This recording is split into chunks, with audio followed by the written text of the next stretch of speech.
नमो सिद्धाणं नमो आयर्याणं नमो वज्रायाणं नमो ईशवसाहुनं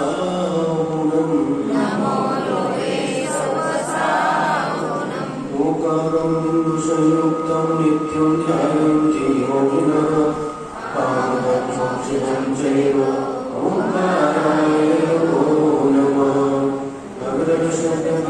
प्रक्षाल्य सकलभूतकलङ्का मूलपाशतीर्था सरस्वती हरितमोहरितम् अज्ञानतिमिरान्धकारां ज्ञानाञ्जनशलाकया चक्षुरुन्मीलितं येन तस्मै श्रीगुरवे नमः। परं गुरुभ्यो नमः। परम्पराचार्यगुरुभ्यो नमः।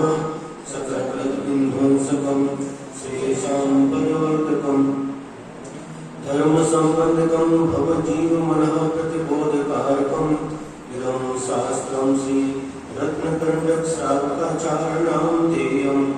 अस्य मूलग्रन्थकर्तारः श्रीसर्वज्ञदेवाः तदुत्तरग्रन्थकर्तारः श्रीगणधरदेवाः प्रतिगणधरदेवाः तेषां वचोनुसार श्रीमद् आचार्यप्रवर श्री समन्तभद्रदेवैः विरचितं मङ्गलं भगवान् वीरो मङ्गलं गौतमो मणि मङ्गलं कुन्दकुन्दार्यो जैन धर्मोऽस्तु मङ्गलम्। सर्वमङ्गलमाङ्गल्यं सर्वकल्याणकारकम् शरणं सर्वधर्माणां जयं जयतु शासनम् जयं जयतु शासनम्। नमः श्रीवर्धमानाय निर्दोषपरिहात्मने सालोकानां त्रिलोकानां जगद्विद्यादर्पणायते।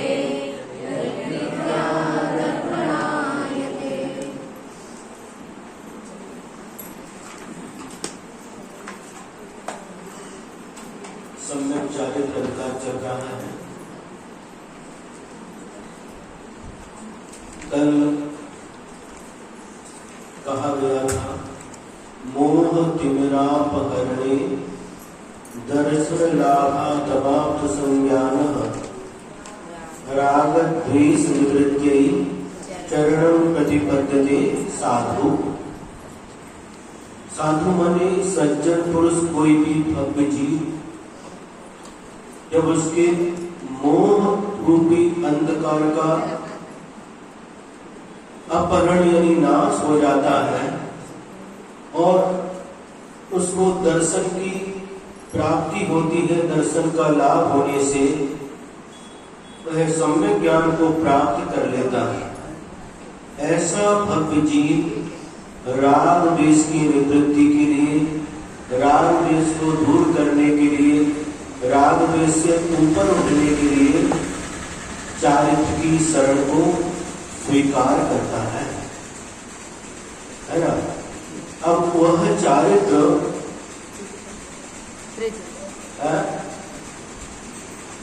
कितने प्रकार का होता है? तो 2 प्रकार का होता है। सकलम विकलम चरणम तत्सकलम सर्वसंग विरतानाम अनगाराणाम विकलम सागाराणाम ससंगानाम। वह चारित्र सकल चारित्र के भेद से और विकल चारित्र के भेद से 2 प्रकार का होता है। सकल चारित्र सर्वसंग विरतानाम अनगाराणाम, तो सभी प्रकार के परिग्रह से मुक्त हैं, ऐसे अनगार अर्थात श्रमणों के मुनिराजों के हुआ करता है। और सागाराणाम ससंगानाम, जो परिग्रह से सहित है, ऐसे गृहस्थों के विकल चारित्र होता है। ऐसी परिभाषा कल बतलाई गई थी। और आगे देखते हैं।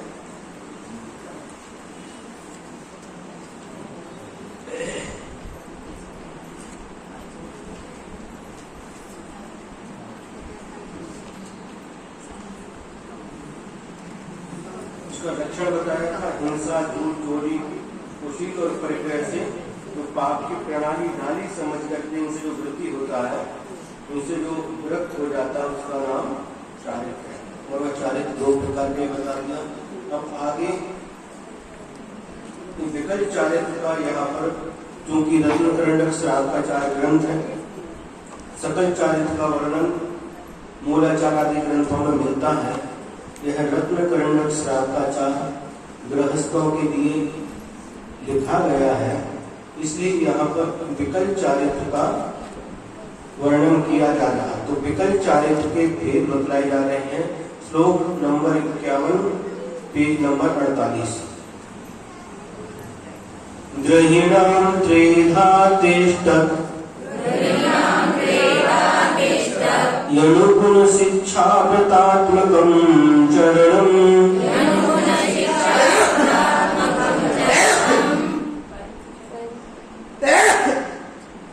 पंचत्रिचतुर्भेदम्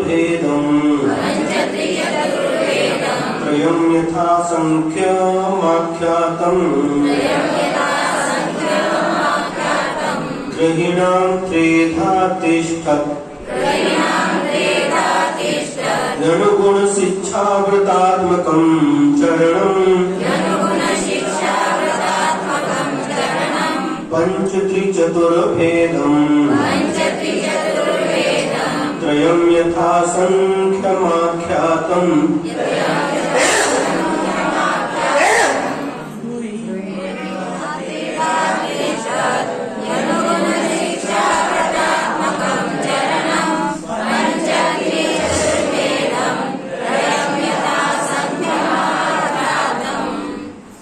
ग्रहीणाम, ग्रहीण शब्द होता है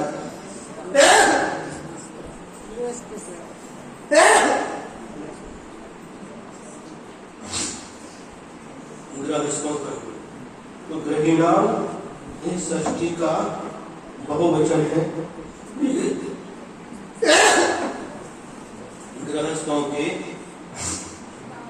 जो गृहस्थों का चरणम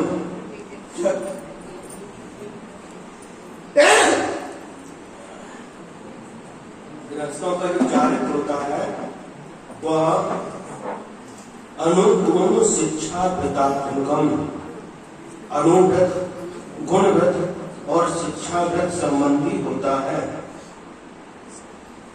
जिसमें से क्रम से लगाना है। अनुव्रत 5 प्रकार के होते हैं। गुणव्रत 3 और गुणव्रत 3 प्रकार के होते हैं। और शिक्षागत चतुर्भेदम, शिक्षागत 4 प्रकार के होते हैं। यथाक्रम से इसको लगाना चाहिए। क्या गृहस्थों का जो विकल्प चारित्र है वह 12 व्रत रूप होते हैं। 5 अनुव्रत, 3 गुणव्रत और 4 शिक्षाव्रत। इस प्रकार से 12 व्रत रूप यह विकल्प चारित्र होता है। अब आचार्य महाराज विकल्प चारित्र कहते हैं गृहस्थों का विकल्प चारित्र अनुव्रत, गुणव्रत, शिक्षाव्रत रूप है। ये तीनों यथाक्रम से 5, 3 और 4 भेद वाले कहे गए हैं।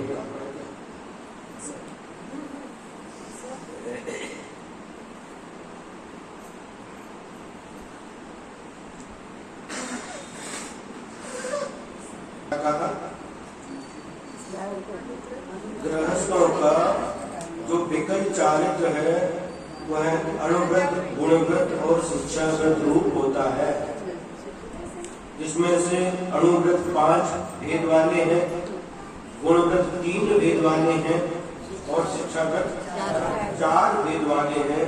अब क्रम से आचार्य महाराज स्वयं उन भेदों का वर्णन करते हैं। सबसे पहले अनुव्रत का लक्षण बताते हैं। प्राणातिपात वितथ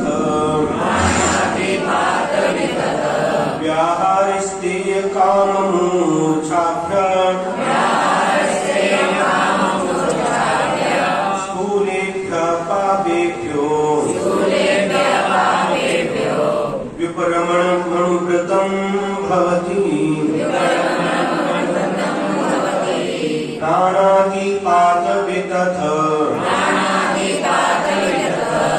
व्याहारस्तेय काममूर्छाभ्याम्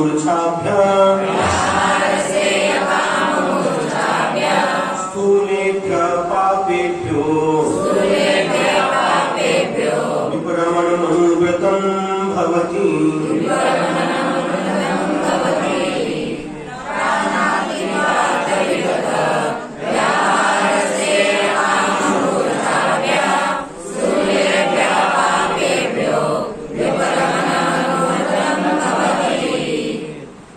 प्राणातिपात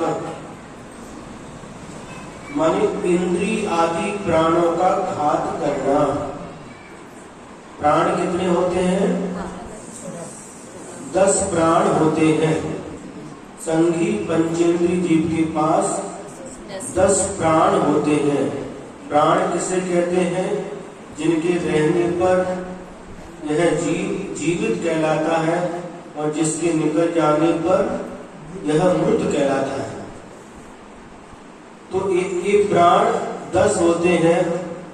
5 इंद्रियां, स्पर्शन इंद्री, रसना इंद्री, घ्राण इंद्री, चक्षु इंद्री और कर्ण इंद्री।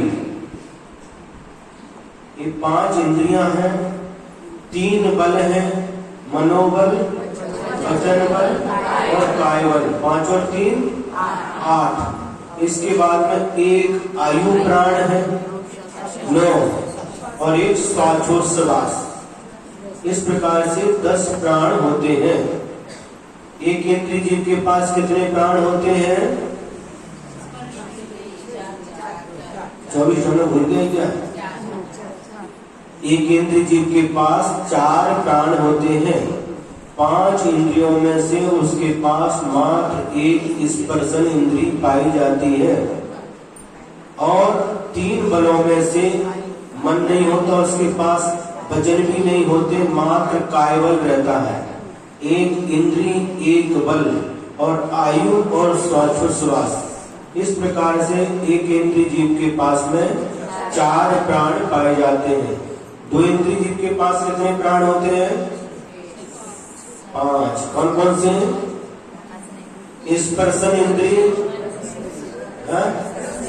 जिनमें 5 बोला वो ध्यान से सुनो। स्पर्शन इंद्रिय और रसना इंद्रिय, ये 2 इंद्रियां हैं। बल में से कायबल है। अब रसना इंद्रिय आने के कारण से वचन बल भी आ गया, तो 2 बल हो गए। 2 और 2 4 और आयु और श्वासोच्छ्वास 6 प्राण पाए जाते 2 इंद्रिय के पास में। अब 3 इंद्रिय के पास में एक इंद्रिय घ्राण इंद्रिय और बढ़ जाती है तो 7 प्राण हो गए। 4 इंद्रिय के पास में चक्षु इंद्रिय और बढ़ गई तो 8 प्राण हो गए। असंगी पंचेंद्रिय के पास कर्ण इंद्रिय बढ़ जाने से 9 प्राण हो गए और संगी पंचेंद्रिय को मन की भी प्राप्ति होती है, इसलिए मनोबल भी बढ़ गया और तो 10 प्राण हो गए। कुल प्राण 10 होते हैं। तो ये जो प्राणों का घात करना एक हिंसा कहलाती है। इंद्रिय आदि प्राणों का घात करना ये हिंसा कहलाती है। चाहे एक इंद्रिय का घात करो अथवा पूर्ण रूप से घात करो, ये सब हिंसा के अंतर्गत आती है। किसी की आंखें फोड़ देना इंद्रिय है कि नहीं? नेत्र इंद्रिय। कान फोड़ देना अथवा पूर्ण रूप से उनके प्राणों का घात कर देना यह हिंसा कहलाती है। यह पहला पाप है। दूसरा वितथ व्याहार। वितथ माने झूठ बोलना, असत्य का व्यवहार करना, झूठ बोलना, ये दूसरा पाप है। और तीसरा स्तेय माने चोरी करना, बिना दी हुई वस्तु को ग्रहण करना, ये चोरी है। काम मतलब कुशील, काम सेवन करना, यह चौथा पाप है। और मूर्छा यानी मूर्छा परिग्रह, मूर्छा के कारण से पर पदार्थों का संग्रह करना, ये स्थूलेभ्य स्थूल रूप से पापेभ्य इन पापों से, इन पांचों पापों से विप्रमणम दूर होना, व्रत होना, अनुव्रतम भवति अनुव्रत कहलाते हैं, अनुव्रत होते हैं। इन 5 पापों से स्थूल रूप से व्रत होना यह अनुव्रत कहलाते हैं। अणु माने छोटा, छोटे व्रत, और महाव्रत पूर्ण रूप से पापों से व्रत हो जाना, तो ये ही व्रत महाव्रत कहलाते हैं। अनुव्रत का स्वरूप स्थूल हिंसा से, स्थूल असत्य से, स्थूल चोरी से, स्थूल काम से और स्थूल ममता रूप मूर्छा से, इन 5 स्थूल पापों से व्रत होना अर्थात स्थूल पापों का त्याग करना अनुव्रत कहलाते हैं। एक देश त्याग करना, इन पापों का एक देश त्याग करना अनुव्रत कहलाते हैं। हिंसा का एक देश त्याग करना अहिंसानुव्रत है। झूठ का एक देश त्याग करना सत्यानुव्रत है। चोरी का स्थूल रूप से त्याग करना चौर्यानुव्रत है। कुशील का एक देश त्याग करना ब्रह्मचर्य अनुव्रत है। और परिग्रह का एक देश से त्याग नहीं करके परिग्रह का परिमाण करना, जो परिग्रह है 10 प्रकार की जो परिग्रह है, इनकी मर्यादा करना, इसका नाम है परिग्रह अनुव्रत नहीं, अपरिग्रह अनुव्रत अथवा परिग्रह परिमाण व्रत। तो ये 5 अनुव्रत कहलाते हैं।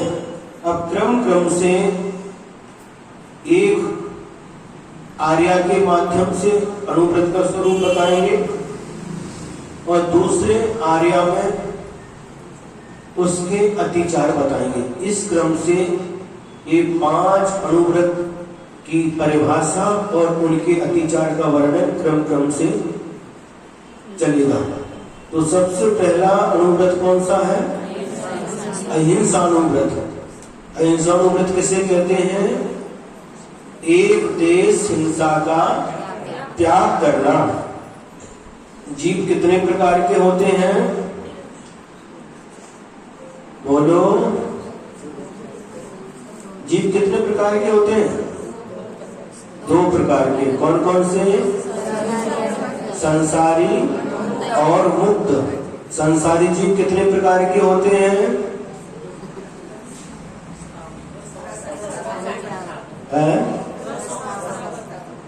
संसारी जीव 2 प्रकार के होते हैं। तत्व से पढ़ा कि नहीं?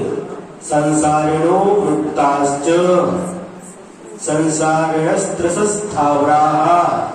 त्रस और स्थावर के भेद से संसारी जीव कितने प्रकार के होते हैं? 2 प्रकार के होते हैं। तो संसारी जीव जो है वह त्रस किसको कहते हैं और स्थावर किसको कहते हैं? तो एक इंद्रिय जो जीव है वह स्थावर कहलाते हैं। स्थावर कितने होते हैं? 5। पृथ्वी, तेजो, वायु, वनस्पतयः।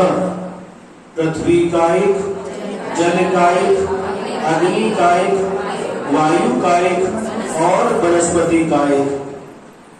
पृथ्वी को ही जिसने अपना शरीर बनाया है वह पृथ्वी कायिक जीव है।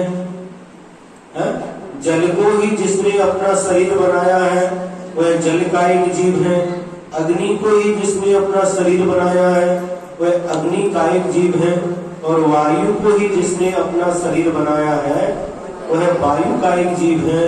और वनस्पति को जिसने अपना शरीर बनाया है वह वनस्पति कायिक जीव है। ये एक इंद्रिय जीव कहलाते हैं। इनके पास कितने प्राण होते हैं? 4। एक स्पर्शन इंद्रिय, काय बल, आयु और श्वासोच्छ्वास। ये एक इंद्रिय प्राणी है, इनको स्थावर कहते हैं। अब त्रस जीव किसे कहते हैं? 2 इंद्रिय से लेकर के संघी पंचेंद्रिय तक के जीव त्रस जीव कहलाते हैं। 2 इंद्रिय 3 इंद्री, 4 इंद्री, असंगी पंचेंद्री और संगी पंचेंद्री, ये सभी जीव त्रस कहलाते हैं। तो अहिंसा अनुव्रत जिसने धारण किया है वह त्रस जीवों की हिंसा से व्रत हो जाता है। लेकिन स्थावर हिंसा का उसका त्याग नहीं होता, फिर भी यथासंभव उन स्थावर कायिक जीवों की भी रक्षा करता है। व्यर्थ में स्थावर जीवों को पीड़ा नहीं पहुंचाता।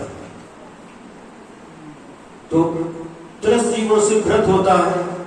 अब उसकी परिभाषा क्या है तो आचार्य महाराज बता रहे हैं, संकल्पात्मृत कारित मननाद्योग त्रयस्य चरसत्वान् न हिनस्ति यत्तदाहुः स्थूलवधात् विरमणं निपुणाः। संकल्पात्कृत कारित मननाद्योगत्रयस्य चरसत्वान् न हिनस्ति यत्तदाहुः स्थूलवधात् विरमणं निपुणाः।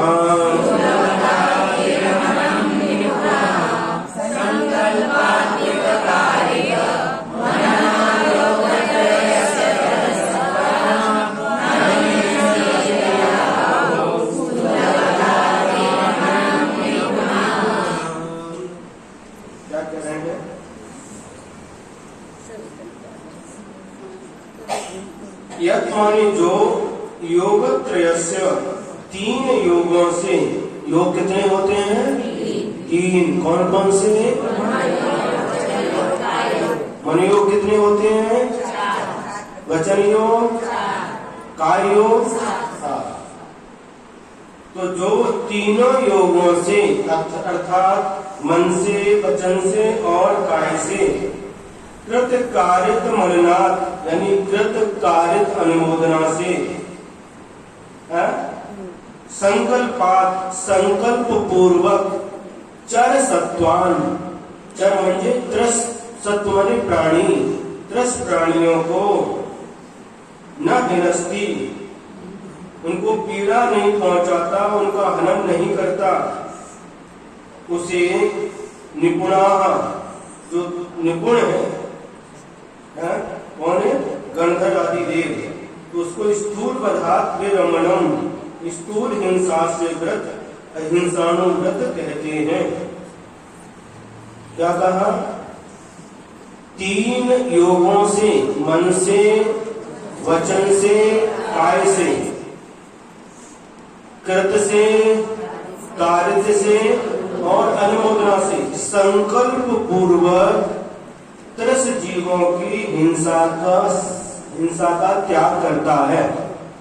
संकल्प पूर्वक त्रस जीवों की हिंसा से व्रत होता है, उसे अहिंसानुव्रत कहते हैं। सबसे बड़ा बात, सबसे जो महत्वपूर्ण शब्द है वह कहा संकल्पात, संकल्प पूर्वक त्रस हिंसा का त्याग करता है। और यह त्याग कैसा होता है? यम के रूप में होता है। अनुव्रत लेते हैं, महाव्रत लेते हैं, ये व्रत जो है कैसे हैं? आजीवन जो लिए जाते हैं उनको यम कहते हैं, और कुछ सीमा को लेकर के, कुछ समय को लेकर के लिए जाते हैं तो ये नियम कहलाते हैं। ये व्रत यम रूप में हुआ करते हैं, जब तक जीवन है तब तक के लिए इन व्रतों को स्वीकार किया जाता है। तो संकल्प पूर्वक, अब गृहस्थ है तो गृहस्थ जीवन ऐसे तो चलता नहीं, पंचसूना का तो उनका त्याग नहीं है। पंचसूना समझते हो? चक्की उखड़ी चूल तुहारी,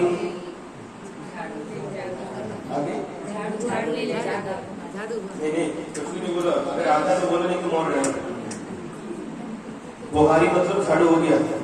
चक्की उखली चूल बुहारी पानी व्रता न बिरादे से बचाता है। तो ये 5 सूना है।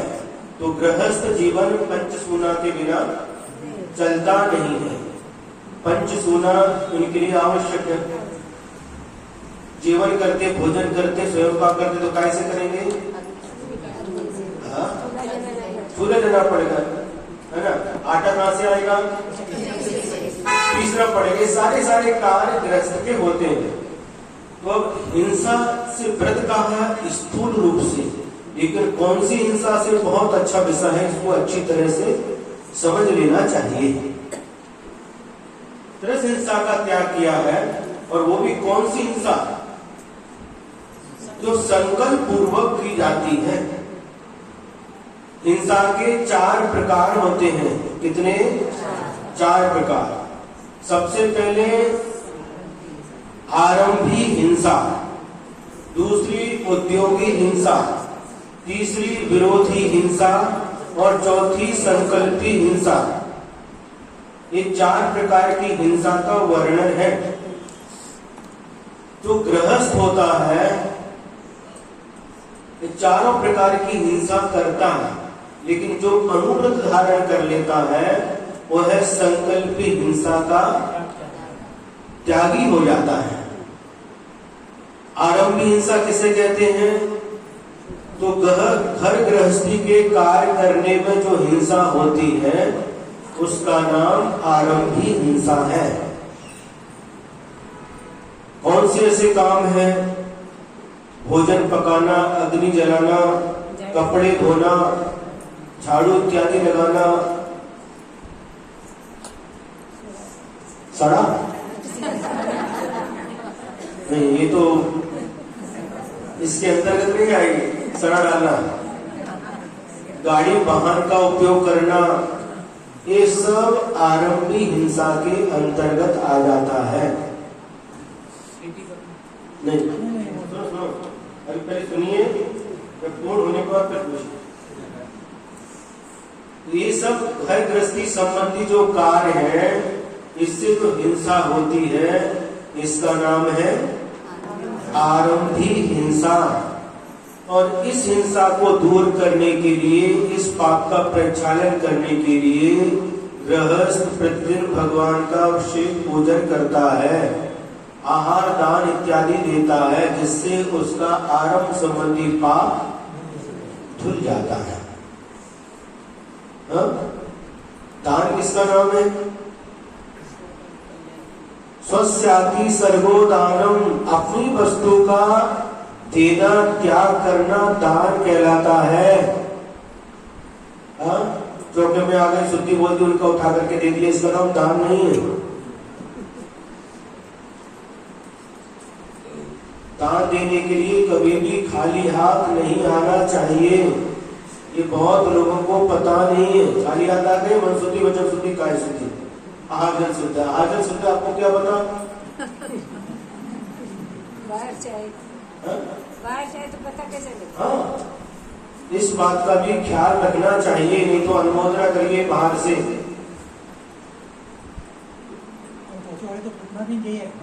हाँ, ये विधि होती है। पूछ करके, मैं कभी सर बोलते हैं स्कूल में, हम क्या आपकी चौकी में आ सकते हैं? और स्थान देख करके, स्थान कितना है, गर्मी है, क्या है, स्थिति क्या है, और भीड़ की भीड़ होती है तो आहार व्यवस्थित नहीं हो पाता। आप भोजन करने के लिए बैठे हैं और 20-25 लोग आपको घेर करके बैठ गए, आप भोजन कर सकते क्या? आचार्य की बात अलग थी, उनका पुण्य अलग था, कितनी भी भीड़ में वो कर लेते थे, लेकिन अपनी ऐसी स्थिति नहीं है। कभी भी अतिक्रमण नहीं करना।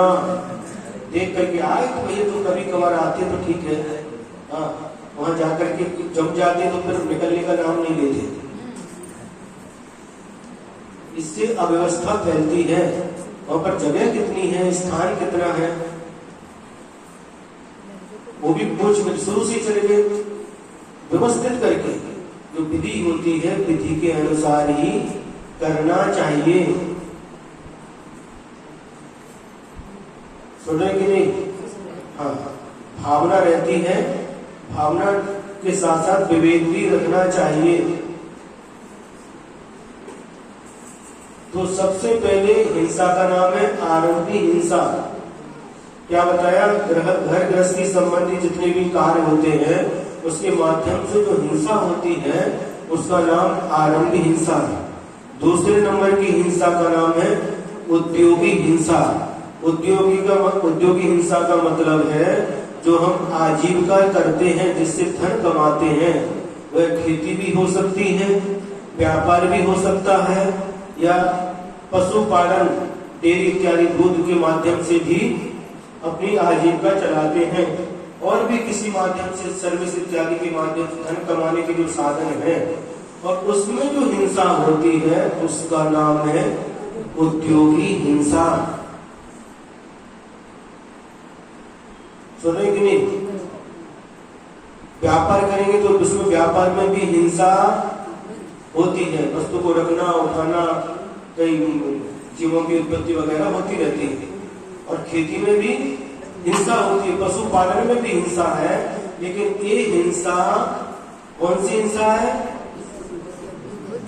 उद्योगी हिंसा। तो गृहस्थ का इसका भी त्याग नहीं है, आरंभी हिंसा का भी त्याग नहीं, लेकिन एक बात ध्यान रखना, उद्योगी हिंसा का त्याग है। त्याग है? त्याग नहीं है, लेकिन हिंसा के उद्योग का त्याग होता है।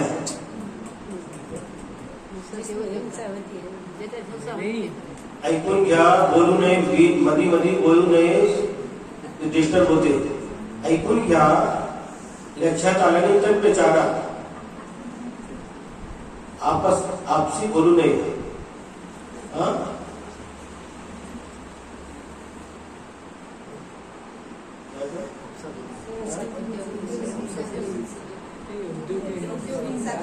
हाँ, उद्योगी हिंसा का त्याग नहीं है, किंतु हिंसा के उद्योग का त्याग होता है। दो बातें हैं।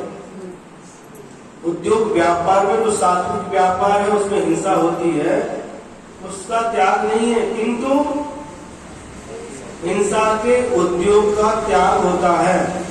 हिंसा का उद्योग मतलब शराब का ठेका खोल लिया है, और वो क्या बोलते, मुर्गी पालन, कुक्कुट पालन, क्या क्या करते हैं। हाँ, इसमें अगर हिंसा का ही व्यापार कर लिया तो ये क्षम्य नहीं है। उद्योगी हिंसा क्षम्य है, लेकिन हिंसा का उद्योग क्षम्य नहीं है, क्षमा करने की योग्य नहीं है। जिसका जैन कुल में जन्म हुआ है वह ऐसा उद्योग नहीं करे जिसमें हिंसा, मतलब हिंसा का उद्योग नहीं करे। कई लोग हमने देखा है, किराने की दुकान है और उस पर अंडी रख करके भी बेचते हैं। ये क्या हो गया? किराने का जो व्यापार कर रहे हैं इसमें हिंसा हो रही है, वह उद्योगी हिंसा है। लेकिन अंडे बेचने लगे, ये हिंसा का उद्योग हो गया, ये क्षम्य नहीं है।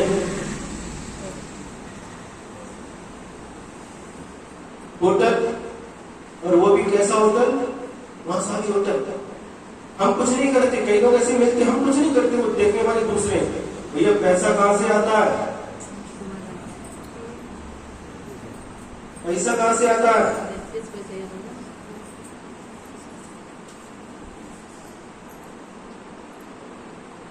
ये क्षम्य नहीं है, और इससे बहुत बड़ा धर्म के ऊपर कलंक लगता है, और उसका परिणाम अच्छा नहीं होता। 2017 में जयसिंहपुर में चातुर्मास हुआ, और चातुर्मास के बाद वहां से एक गांव है नांद्रे, सांगली से और 12 किलोमीटर आगे।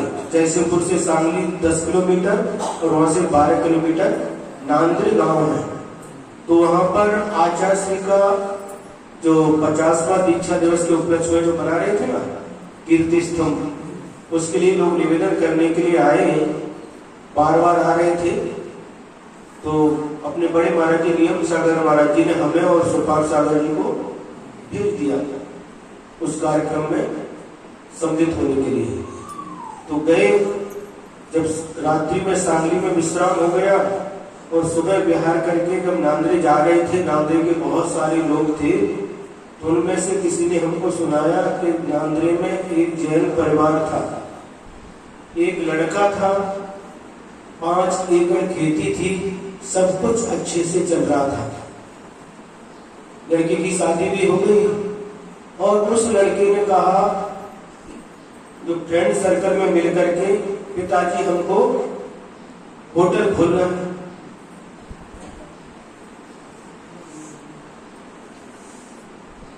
और पिताजी का क्यों, क्या जरूरत है, अपना जो पैतृक ये चलता आ रहा खेती, इसी से अपना जीवन निर्वाह अच्छे से होता, तो जरूरत नहीं होटल की। समझाया, बहुत समझाया, लेकिन नहीं माना। तो पिताजी ने 2 एकड़ खेती बेच करके उसके लिए जो उसकी रकम आई और दे दी। तो 2 लोगों ने पार्टनरशिप में होटल खोल लिया। और होटल कैसा, शिव साई क्या कुछ नाम था उसका, और वह भी कंबाइंड शाकाहारी और मांसाहारी। अब क्या हुआ, कुछ महीने के बाद ही कर्जा बढ़ता गया, जगह खरीदी बनाई, क्या हुआ, लॉस में चलता गया। फिर पिताजी से बोले, पिताजी हमको पैसा चाहिए। पिताजी ने बहुत समझाया, मना किया, इसको छोड़ दो, बंद कर दो, अलग हो जाओ, लेकिन नहीं सुना। पिताजी ने मना किया तो कहता हम क्या, फांसी, गले में फांसी लगा लेंगे। तो मजबूरी में पिताजी को वह खेती भी बेचनी पड़ी और पूरी खेती बेच दी, कुछ भी नहीं बचा, होटल भी गया, खेती भी नहीं, और पूरा परिवार बर्बाद हो गया। और जो उसका लड़के का एक लड़का था, स्कूल बस में जा रहा था, तो खिड़की से जो गर्दन बाहर निकाली, ये कोई दूसरा वाहन आया और एक्सीडेंट हो गया, वो भी मर गया। ये लड़का भी पागल हो गया। तो कभी भी इसका परिणाम अच्छा नहीं होता। सांगली चातुर्मास में कम से कम 8 ऐसी जो परिवार थे, सांगलवाड़ी वगैरह सांगली में, जो जैन होकर के भी किराने की दुकान पर अंडी बेचते थे, उन सबको समझा करके बंद करवाया। तो ऐसा व्यापार हमारे लिए निषिद्ध है, जिसमें हिंसा अधिक होती हो। हिंसा का व्यापार कभी भी नहीं करना चाहिए, अनुमोदना भी नहीं देना चाहिए, न किसी को करवाना। पैसा है भाई, हम तो नहीं तुम ले लो कार्य, बस इतना तो हमको उसमें से देते जाना हर महीने। कृत से, कार्य से, अनुमोदना से ये कार्य नहीं करना चाहिए। अब क्या हो गया, ये उद्योगी हिंसा हो गई, मतलब खेती, व्यापार, पशुपालन आदि के माध्यम से जिससे हम पैसा कमाते हैं, आजीविका चलती है, उसमें जो हिंसा होती है उसका नाम उद्योगी हिंसा है। उद्योगी हिंसा त्याग भी ग्रस्त के नहीं होता है। ये 12 व्रतों में आगे जाकर के इसका भी त्याग होगा, प्रतिमा बढ़ेगी तो इसका भी त्याग हो जाएगा। अब इसके बाद में तीसरी हिंसा है, जिसका नाम है विरोधी हिंसा। इसमें भी मारने के लिए वह तैयार हो जाता है, लेकिन कब, बिना मतलब किसी को मारता नहीं। यदि कोई अपने ऊपर आक्रमण करता है तो आत्मरक्षा के लिए वह सामने वाले को मार देता है और वह मर भी जाता है, तो है हिंसा विरोधी हिंसा कहलाती है। चाहे वो मनुष्य हो या पशु पक्षी, कोई भी हो, हमारे ऊपर किसी ने आक्रमण किया तो अपनी रक्षा के लिए यदि दूसरे की हिंसा हो जाती है तो यह विरोधी हिंसा है। और चौथी है संकल्पी हिंसा। संकल्पी हिंसा का मतलब है संकल्प पूर्वक किसी जीव का हनन करना, किसी जीव के प्राणों का घात करना, संकल्प पूर्वक। जैसे शिकार खेलना, शिकार खेलने का शौक रहता है कई लोगों को, जाते हैं धनुष बाण लेकर के और निशाना लगा करके हिरण इत्यादि जानवरों को, पक्षियों को मार देते हैं, ये कहलाता शिकार। ये शब्द व्यसन में एक ये भी आता है ना, एक व्यसन कहलाता है, तो ये शिकार कहलाता है। शिकार करना ये संकल्पी हिंसा है। महाराज हम तो शिकार करते ही नहीं, आप कुछ और करते हैं। क्या करते बताएं? कॉकरोच हो गए, कई लोग कॉकरोच मारने की दवाई रख देते, मच्छर मारने की दवाई, सिर में बालों में वो हो जाते ना चूहे, उसको मारने के लिए दवाई डाल देते बालों में। चूहा मारने के लिए भी डालते हैं। तो ये मारने के लिए जो रखकर किया जाता है, ये संकल्प पूर्वक, ये सब संकल्पी हिंसा है। एक जगह गए और पूछा, उसके घर में बिल्ली थी, ये बिल्ली क्यों है? बिल्ली हमारी बिल्ली पालतू बिल्ली है, बिल्ली क्यों रखा है? घर में चूहे बहुत हो गए। तो ये सब संकल्पी हिंसा है। उसको पालने रहे, लेकिन आपका उद्देश्य क्या है? चूहे कम हो। चूहे कहां से कम होंगे? वो खाएगी ना। तो ये सब संकल्पी हिंसा के अंतर्गत आते हैं।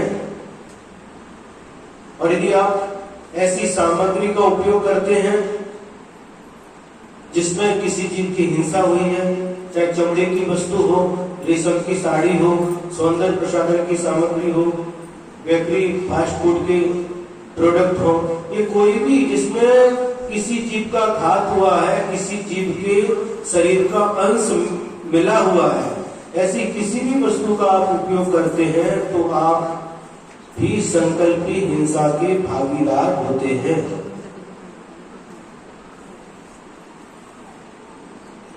संकल्प पूर्वक किसी जीव को नहीं मारना बिना मतलब के।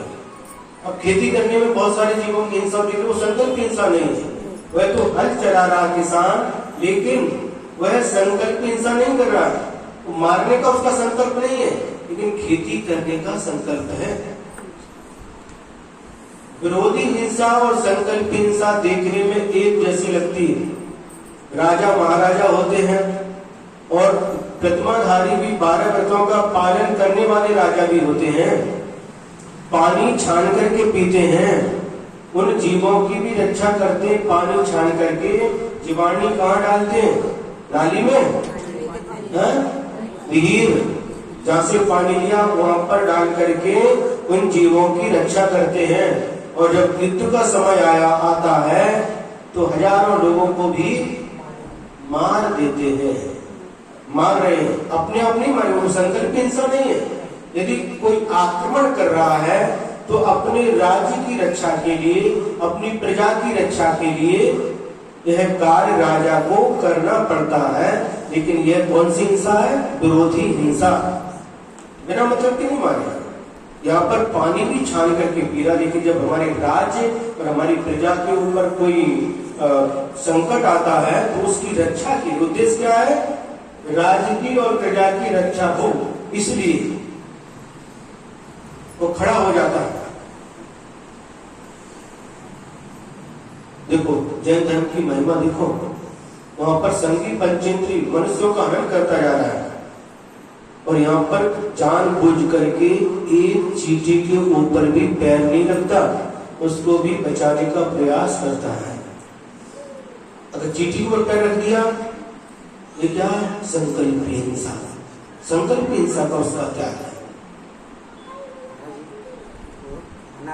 खाने में गोली, दवाई की गोली वगैरह रखते हैं तो देखो भाई को सर ने अच्छा प्रश्न पूछा।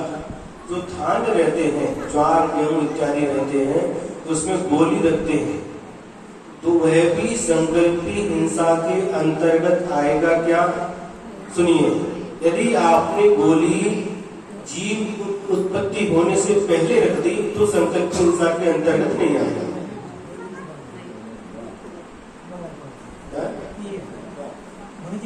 होने के पहले इसमें जीवों की उत्पत्ति ना हो, इसलिए वो गोली रख दी, अथवा जो नीम के पत्ते वगैरह क्या क्या रखते हैं वो रख दिए, तो इसमें जीवों की उत्पत्ति ना हो इसलिए रखा, तो यह संकल्पी हिंसा के अंतर्गत नहीं आएगा। और जीव होने के बाद रखे संकल्प हिंसा। कई लोग लक्ष्मण रेखा खींचते हैं। हमको पता नहीं था पहले, रामटेक में थे गुरु जी के साथ में, चीटियां हो रही थी, महाराज लक्ष्मण रेखा खींचते इससे ठीक होता था, चीटियां आती नहीं। देखा उन्होंने लक्ष्मण रेखा खींचती, कुछ क्या आता वो पता नहीं, उससे खींच लिया, लेकिन उसके माध्यम से चीटियां मर जाती हैं।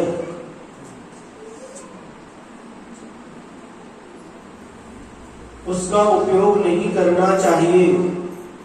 हल्दी है, नमक है, जिससे चीटियां चली जाए, ऐसा कार्य करना चाहिए। नहीं तो ये सब संकल्पी हिंसा। कई लोग जैन होने के बाद भी अमरावती में थे, उसद आने के पहले एक मंदिर जाते थे, 5-6 मंदिर वहां पर। एक मंदिर है चंद्र भगवान का, और मंदिर गए, मंदिर के सामने एक व्यक्ति बाहर बैठा था और एक हाथ में लिए था। हमको लगा ये चिड़िया वाला कहते हैं, होगा ये, हमको कभी पता नहीं था उसके बारे में। चट आवाज आ रही थी, क्या कर रहा है, चट आवाज कैसे आ रही। फिर किसी व्यक्ति को हमने पूछा जो साथ में थे, और जो मच्छर मारने का है, करंट रहता है इसमें, करता रहता मरता। ये संकल्पी हिंसा।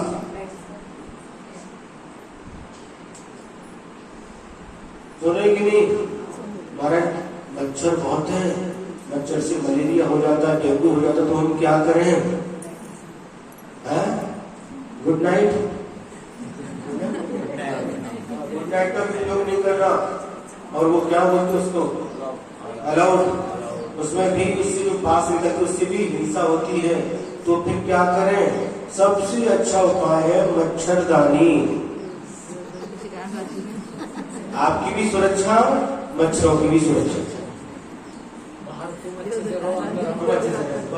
सबसे अच्छा उपाय। और इससे जो अलर्ट वगैरह रहता है, कछुआ छाप अगर उसकी लगा देते हैं, इससे जो धुआं हमारे श्वास के माध्यम से अंदर जाता है, यह भी हमारे स्वास्थ्य के लिए घातक होता है। अलर्ट वगैरह में धुआं जाता है, स्वास्थ्य के लिए घातक है। सबसे अच्छा उपाय मच्छरदानी।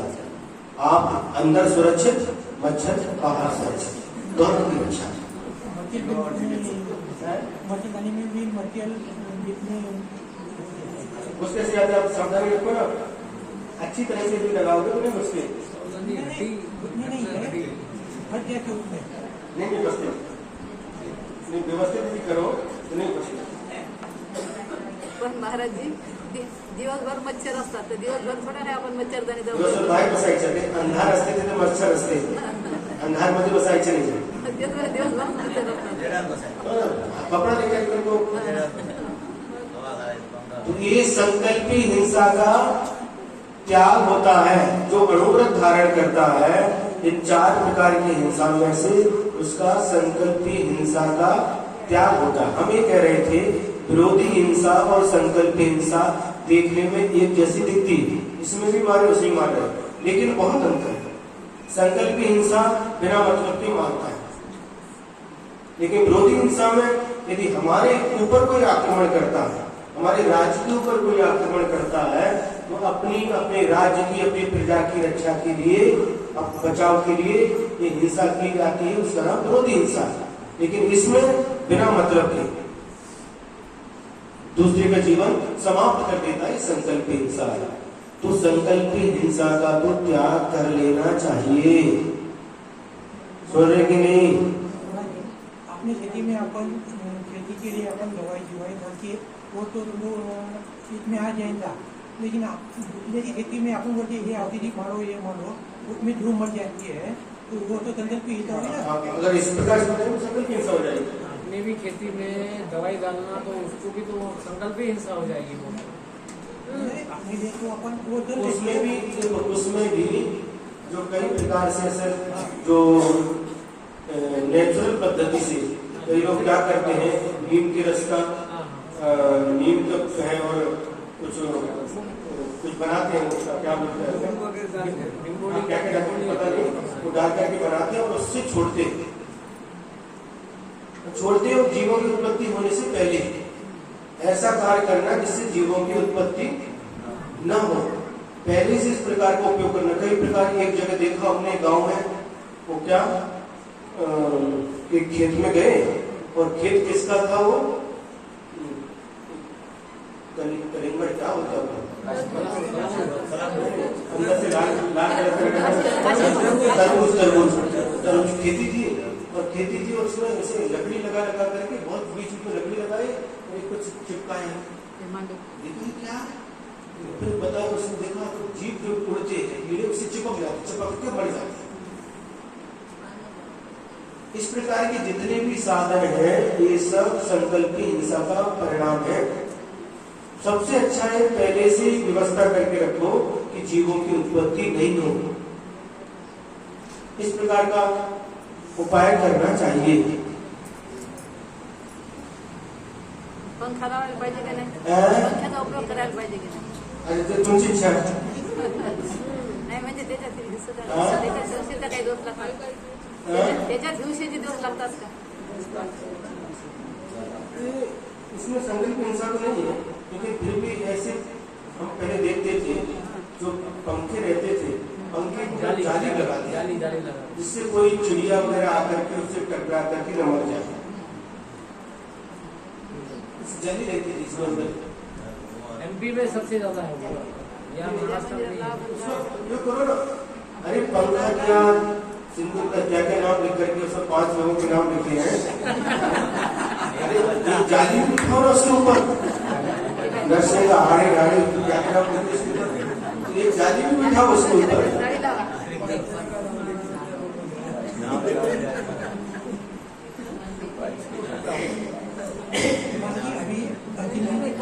अनुमति थी मंदिर में, उसमें एक टीनी आई तो उसमें उसकी इतनी सीधे हुई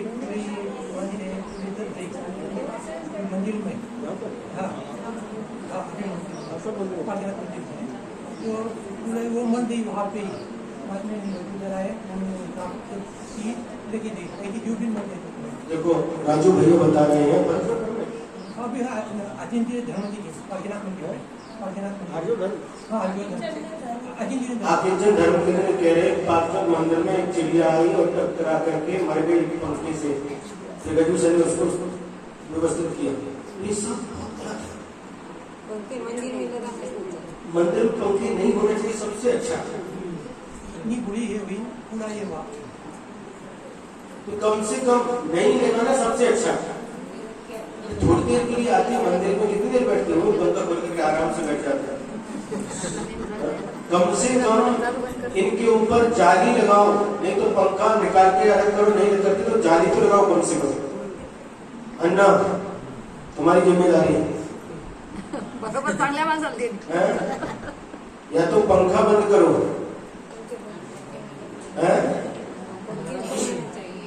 महाराज जी, वो जीव की हिंसा होगी कि नहीं होगी वो बात की बात, लेकिन मेरी तो हिंसा हो जाएगी बात। मेरी हिंसा नहीं होती। लोग नहीं मानते महाराज, लोग नहीं मानते पंखा निकालने के लिए। ठीक है, पंखा नहीं निकालने वाले जाली की व्यवस्था।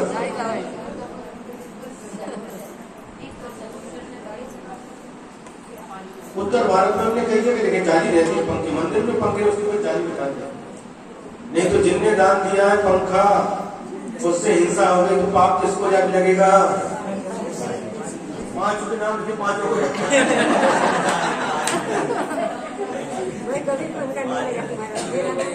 दोन से 1 से 51।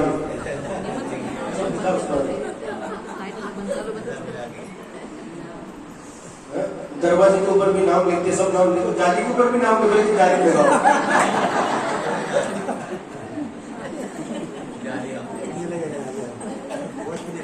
देखो जिसने पंखा लगाया तो पाप तो लगेगा, लेकिन जाली लगाई उसको पुण्य मिलेगा।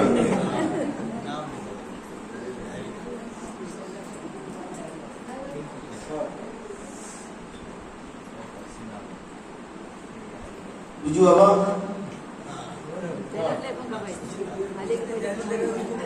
हाँ, तो क्या करना है? लगाने की नहीं लगाना? कब? ट्रस्टी बोलेंगे नहीं क्या? बोलना कुछ क्या समाज को ट्रस्टी स्थापित करती है। समाज को ट्रस्टी स्थापित करती है, समाज पहले से नहीं रहती। ये ट्रस्टी कुछ नहीं, इसको लेकर के फटाफट काम करो। ठीक है। हाँ। कल संविधान में कल अच्छा आ गया, सुनो हमने कल संविधान में अच्छा आ गया, उसका इसमें उपयोग करो। मस्त बोलले महाराज, हाँ? मस्त बरोबर बोलले। मुनि महाराज जी के जितने भी आगे महाराज जी उनके आशीर्वाद से अभी मंदिर फल फूल रहा है। नहीं वही है, उसमें इसको उपयोग करो। सबसे पहले इसमें कोई भी पूछताछ की आवश्यकता नहीं, फटाफट काम करो। कर लेंगे। हाँ। अब तो साक्षात उदाहरण दे दिया, चिड़िया आकर के संगी पंचेंद्री है, वो भी पक्षी वह आकर के मर गई उससे टकरा करके, कितना बड़ा पाप है। वो मंदिर में हिंसा हो गई।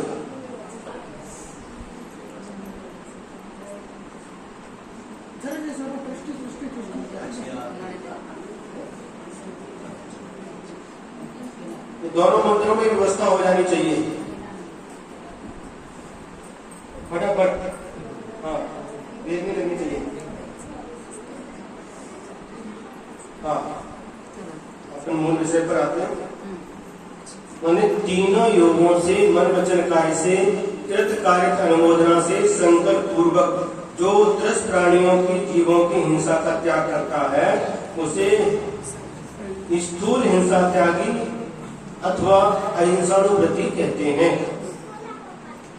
अर्थ, अहिंसानुव्रत का स्वरूप मन वचन काय इन तीनों योगों के संकल्प से कृत कार्य और अनुमोदना से जो त्रस्त जीवों को नहीं मारता है उसे धर्म में निपुण ज्ञानियों ने स्थूल हिंसा से विरमण रूप अहिंसानुव्रत कहा है। समझ में आ गया ना? इसमें भी हिंसा होती है, उसमें भी हिंसा होती है, लेकिन गृहस्थ जो संकल्प हिंसा का त्याग कर देता है वह उसके लिए वरदान बन जाता है। संकल्प पूर्वक किसी जीव की हम हिंसा नहीं करेंगे।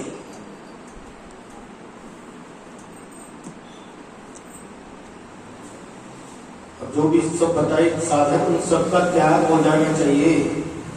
5 अनुव्रत नहीं ले सकते तो कम से कम संकल्प हिंसा का त्याग,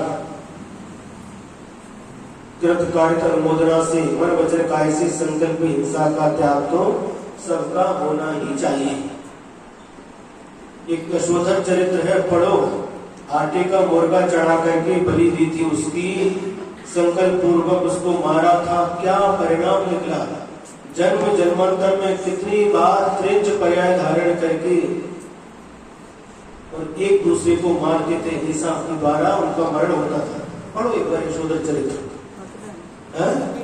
हाँ, अच्छे से पढ़ो तो संकल्प हिंसा का परिणाम क्या होता है उसको पढ़ करके आपको अच्छी तरह से समझ में आ जाएगा। हमें हमेशा संकल्प हिंसा से दूर रहना चाहिए, बाकी हिंसा से तो बच नहीं सकते। और बाकी जो हिंसा होती है उसमें भी अपन को बेमतलब की हिंसा से बचना चाहिए। बेमतलब की मतलब एक बकेट पानी में अपना स्नान हो जाता है, चालू कर दिया ऊपर, ठीक है, चालू करके बैठ के नीचे आता नहीं करके उसके नीचे बैठे, क्या होता है? शावर। बकेट की बकेट डाले, सुबह भी दोपहर को बकेट के ऊपर डाल करके सीधा ऊपर के ऊपर गेट डालो, से भी जो गए नीचे वाले नीचे भी जम गए। तो जितने कम से कम हो उतना करना चाहिए। मतलब हमारा त्याग थोड़ी है, त्याग नहीं, फिर भी उसमें भी अब जैसे मतलब पंखा चलाते हैं, ठीक है, पंखा चल नहीं बैठ पा रहे बिना पंखा के, जितनी देर बैठे उतना ठीक है। जब कहीं तब तक तो बंद करके जाओ तो आप चले जाते हो, घूमता रहता है।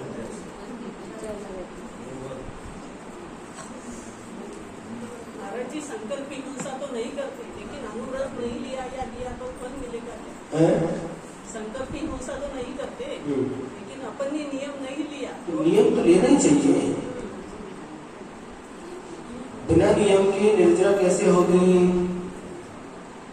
संकल्प हिंसा का त्याग।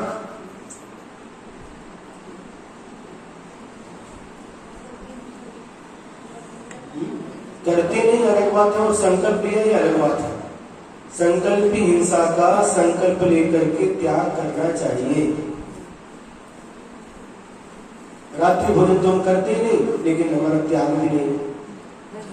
क्या मतलब है? संकल्प के अपन को फल मिलता है। अब अहिंसा व्रत के अतिचार बता रहे हैं। छेदन बंधन पीड़न मति भारारोपणं गति चारा आहार वारणापि च पूर्वधात् व्युपैते पंच छेदन बंधन पीड़न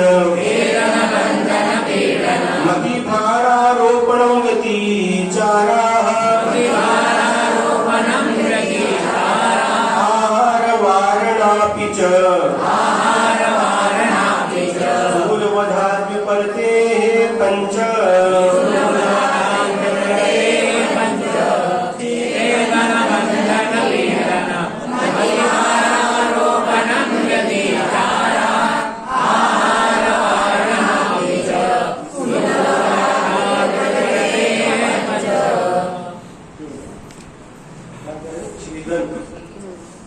छेदन मतलब उनको छेदन करना, किसी भी अंग का छेदन करना। बंधन, उनको बंधन में रखना। किसको? बोलो। पशु पक्षी को, पशु पक्षियों को भी और जीवों को भी, मनुष्यों को भी बांध करके रखते हैं ना। घर में जो गाय है, भैंस है, उनको बांध करके रखते हैं। और कई लोग मनोरंजन के लिए पिंजड़े में तोता वगैरह को भी पालते हैं। कई जगह देखा, और कई जगह देखा आजकल नया सिस्टम चालू हो गया, रंग बिरंगी मछली आती है और उनको भी घर में जाकर के कांच की पेटी में पानी भर करके रखते हैं। ये सब नहीं करना चाहिए। पिंजरे को बंद करके, पिंजरे में तोते को बंद करके रखा है। आपको कोई एक दिन के लिए एक कमरे के अंदर बंद करे तो कैसा लगता है आपको? अच्छा लगता है? कमता है? बोलो। एक कमरे में बंद करके क्या होता है? दम घुटता है। आपको कमरे के अंदर दम घुटता है, उस पक्षी को पिंजरे के अंदर बंद किया, उसका दम घुटता कि नहीं? हाँ, ये सब अपने मनोरंजन के लिए दूसरे को इस प्रकार से कष्ट नहीं देना चाहिए। बांध करके रखना।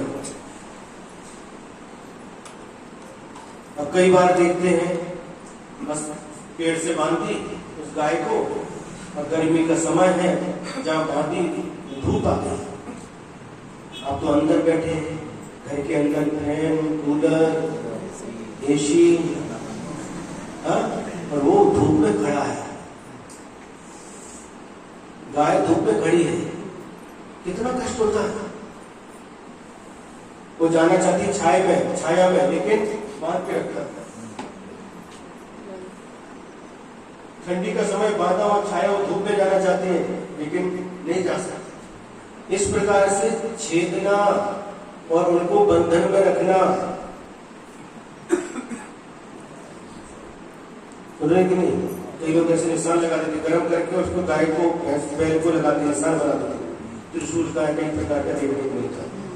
ये सब अतिचार के अंतर्गत आते हैं। और कौन मानता है? क्यों? ये तो जानवरों की बात होगी। मनुष्य हंस रहे हो, बोलो। बांध के रखा कि नहीं? हाँ, बांध के रखा कि नहीं? और रस्सी से नहीं बांधा है, लेकिन जरा भी देर हो गई, हेलो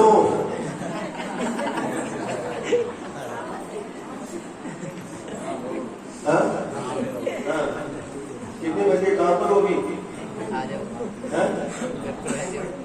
घर पे आ रही कि नहीं? अध्यक्ष बने इसका मतलब थोड़ी कि दिन भर मंदिर में बैठो।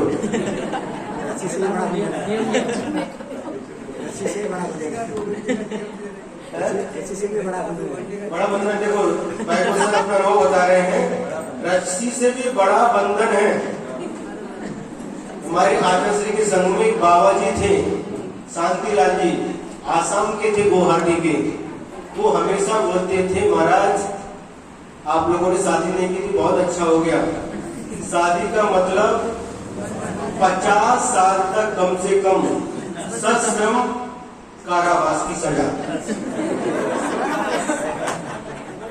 सश्रम समझते हैं? हाँ? सिर्फ जेल में नहीं, उसमें काम भी करवाते हैं। बंधन अच्छा लगता है। बंधे हो कि नहीं? हाँ? कहीं जा नहीं सकते। बोलते ना, हर कारागृह वनिता बेड़ी, परिजन है रखवारे। बेड़ी पता है? एक हथकड़ी होती है और एक बेड़ी होती है। जब कोई अपराध करता है तो पुलिस पकड़ करके ले जाती है, हथकड़ी कहाँ पर डालती है? हाथों में, उसको हथकड़ी बोलते हैं। और जो पाँव में डालते हैं उसको बेड़ी बोलते हैं। कहीं जा नहीं सकते।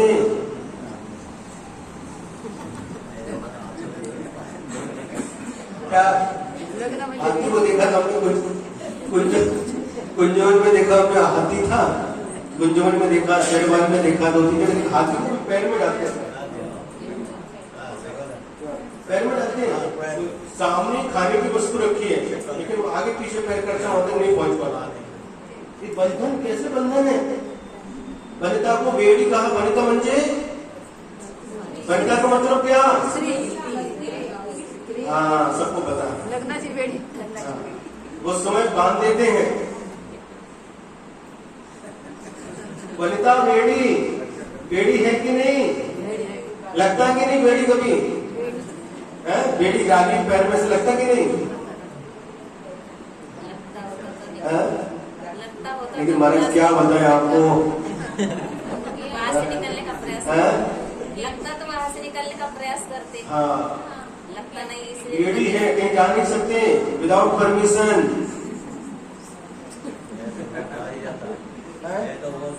आओ धनु भाई, अंदर आ जाओ। आते आप सुने कि नहीं? सबको अनुभव है ये बेड़ी है, लेकिन कभी बंधन लगता है।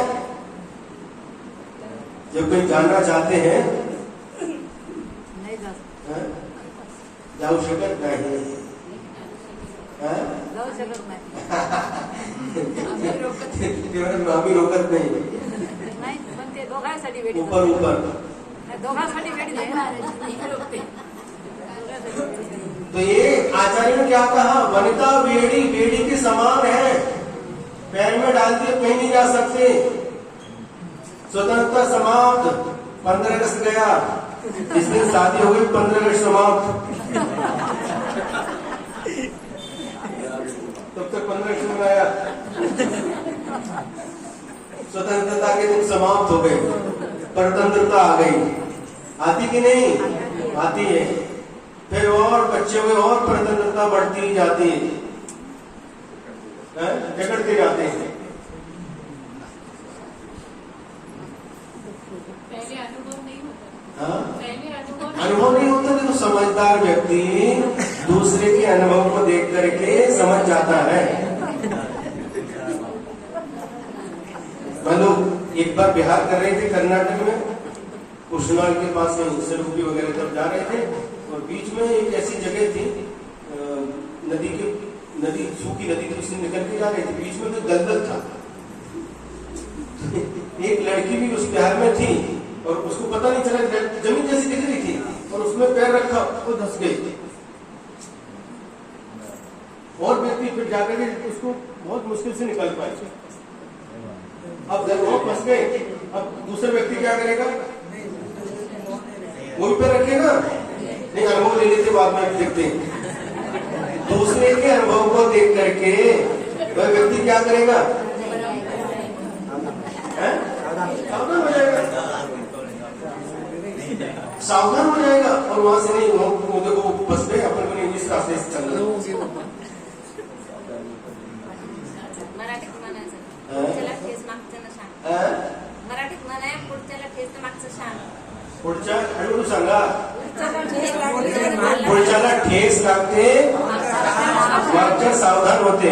महाराज जी, लेकिन जो शादी में जो पंडित जी रहता है ना, तो सावधान करता पहले, एक बार देता है मौका वो, सावधान 3-3 बार बोलता है।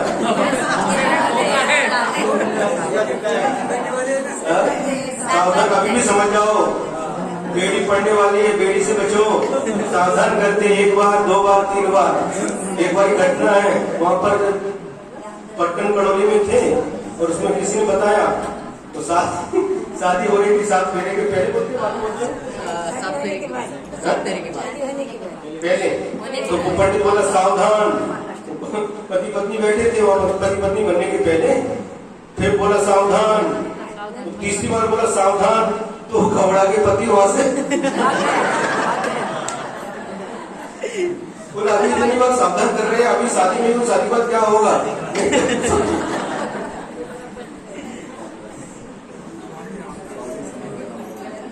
नहीं अभी क्या देखना है।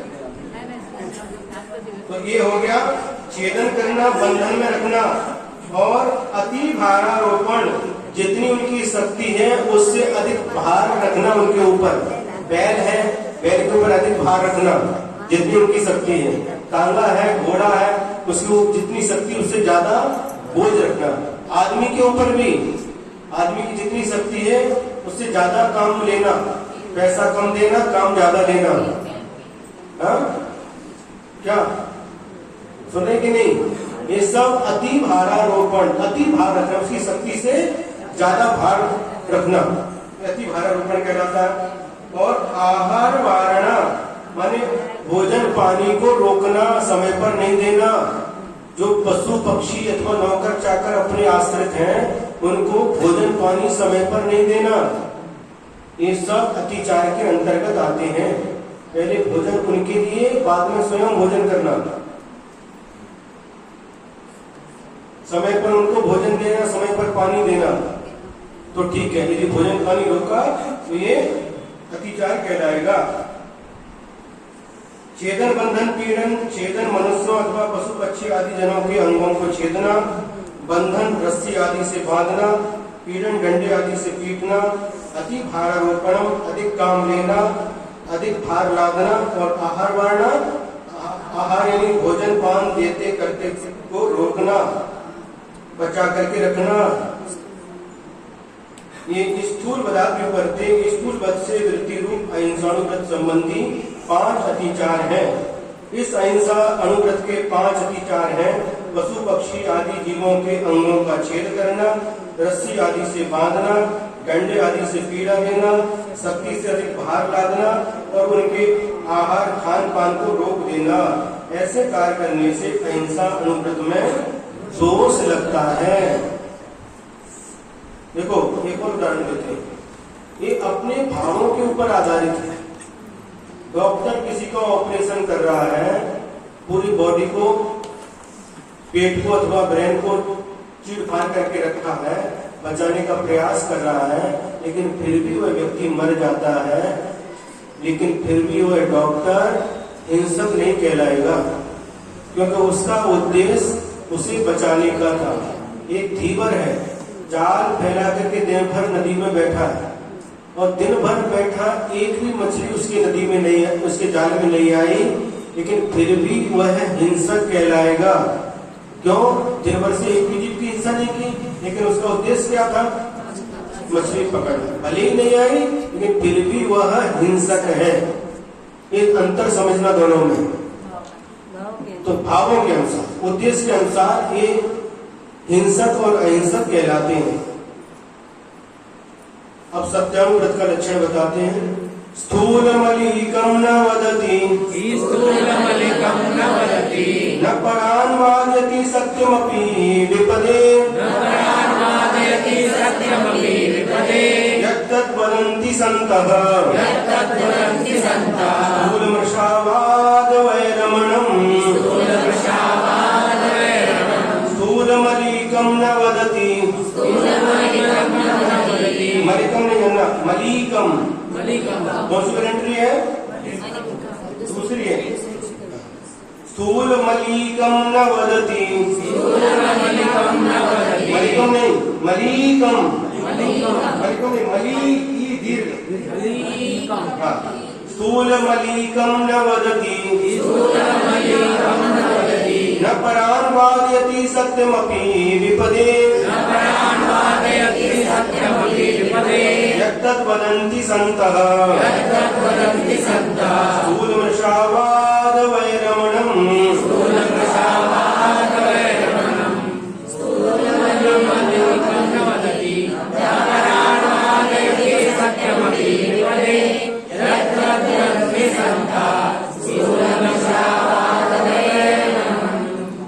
माने जो स्थूल माने स्थूल, अलीकम माने झूठ को, न वदती नहीं बोलता है, और न परान वादयति और न दूसरे से झूठ बुलवाता है, तथा विपदे दूसरों की आपत्ति के लिए सत्यम अपि सत्य भी न वदती न स्वयं बोलता है, न परान वादयति न दूसरों से बुलवाता है। तब उसकी उस क्रिया को संतः यानी महापुरुष स्थूल मृषावाद वैरमणम, स्थूल असत्य का त्याग अर्थात सत्यानुव्रत कहते हैं। क्या अर्थ निकला? जो स्वयं झूठ नहीं, स्थूल रूप से झूठ स्वयं बोलता नहीं और दूसरे से भी बुलवाता नहीं, और दूसरे विपत्ति में पड़ जाए ऐसा सत्य बोलता नहीं और दूसरों से बुलवाता नहीं। किसी के प्राण, हमारे सत्य के बोलने से किसी के प्राण संकट में पड़ जाए, किसी का अपयश फैले, किसी की अपकीर्ति हो, तो ये सारे के सारे कारणों से वह व्यक्ति ऐसा सत्य भी नहीं बोलता जिससे दूसरे के ऊपर आपत्ति आ जाए। इसका नाम है सत्यानुव्रत।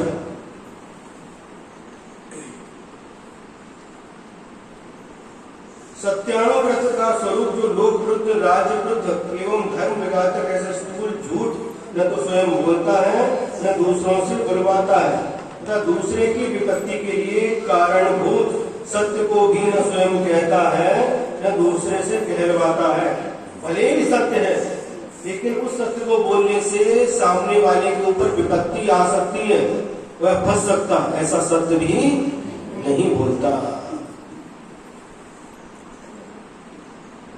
क्या असत्य तो बोलते नहीं, लेकिन ऐसा सत्य भी नहीं बोलता जिससे दूसरे के ऊपर विपत्ति आ जाए, किसी केस में फंस जाए, उसकी गवाह भी नहीं देता, ऐसी गवाह भी नहीं देता जिससे दूसरे के ऊपर संकट आ जाए। क्या अर्थ निकला? स्थूल रूप से सत्यानुव्रति न तो असत्य बोलता है न दूसरे से बुलवाता है, और ऐसा सत्य भी नहीं बोलता और न बुलवाता है जिससे दूसरे के प्राण, दूसरे का जीवन संकट में पड़ जाए, दूसरे के ऊपर आपत्ति आ जाए, ऐसा सत्य भी नहीं बोलता। सोचो, विचार करो। इसलिए बोलते समय बहुत सोच विचार करके बोलना, बोलने के पहले सोचना, बाद में बोलना। अब इसके 5 विचार और हैं। परिवादरो व्याख्या पैशून्यं कूटलेखकरणं च न्यासापहारितापि च व्यतिक्रमाः पञ्च सत्यस्य परिवादरो व्याख्या पैशून्यं कूटलेखकरणं च न्यासापहारितापि च व्यतिक्रमाः पञ्च सत्यस्य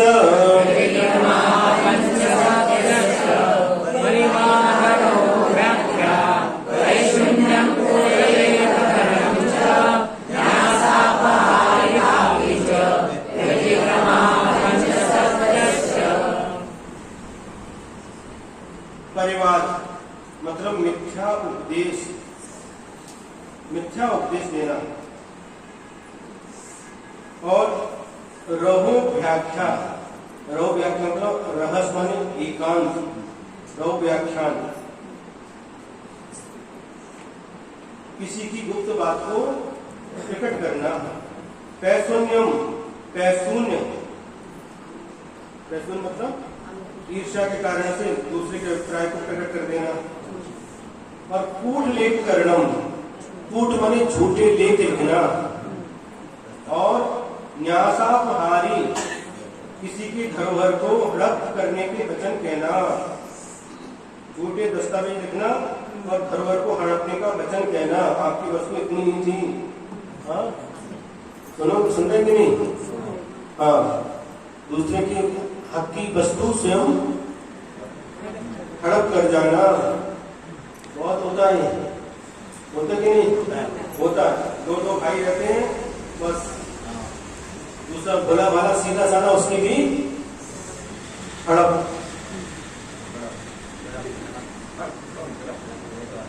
समझ आ रहा कि नहीं? सत्यानुगत के 5 अधिकार हैं। दूसरे की निंदा करना, दूसरे की एकांत या गुप्त बात को दूसरे के सामने प्रकट करना, चुगली करना, नकली दस्तावेज आदि लिखना। 7 12 नकली, असली लिखते तो कोई बात नहीं, नकली, नकली करना। हाँ? और दूसरे की धरोहर को अपहरण करने वाले वचन बोलना। कितने हो गए? ये 5 सही 5 अधिकार हैं।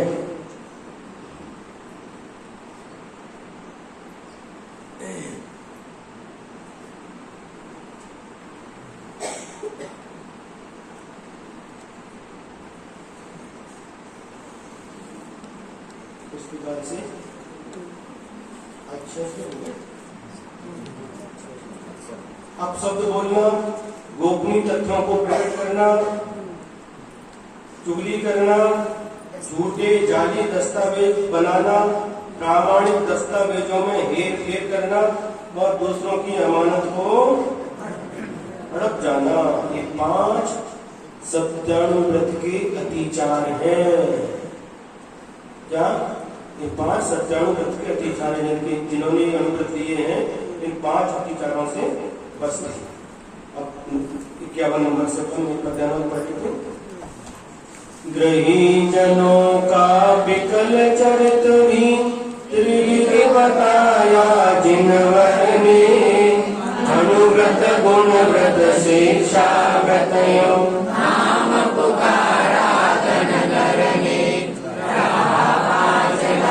अनुव्रत भीव गुणव्रत भीव त्रिविध रहा, शिक्षा व्रतय रहा चतुर्विध, तुझसे भालो सुमत कहा।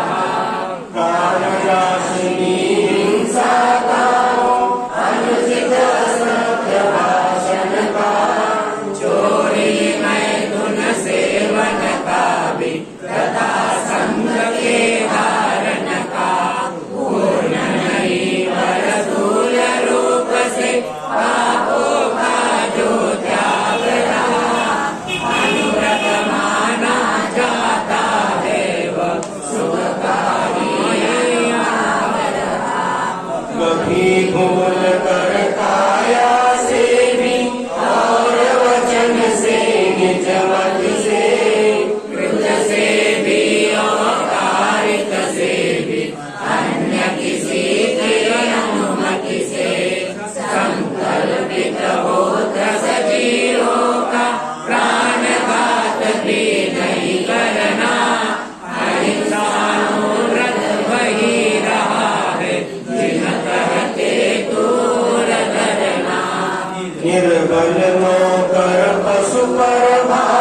विश्वास नहीं किए कहे को किए कहे और लिख देना सूल सत्य व्रत के ये दूषण रसहीन का नाच लेना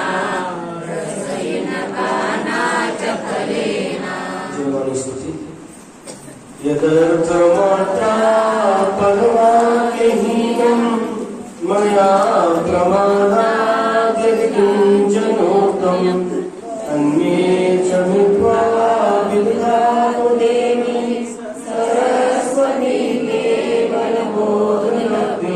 बोधि समाधि परिणाम शुद्धि सात्मोपलब्धि शिव सौख्य सिद्धि चिन्तामणि चिन्तितवस्तुराणि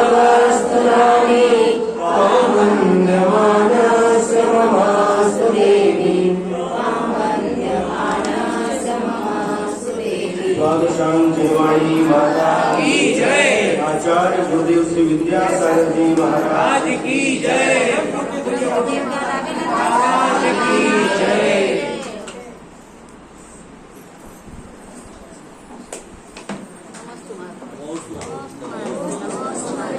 तुम्हें भी एक जैन व्यक्ति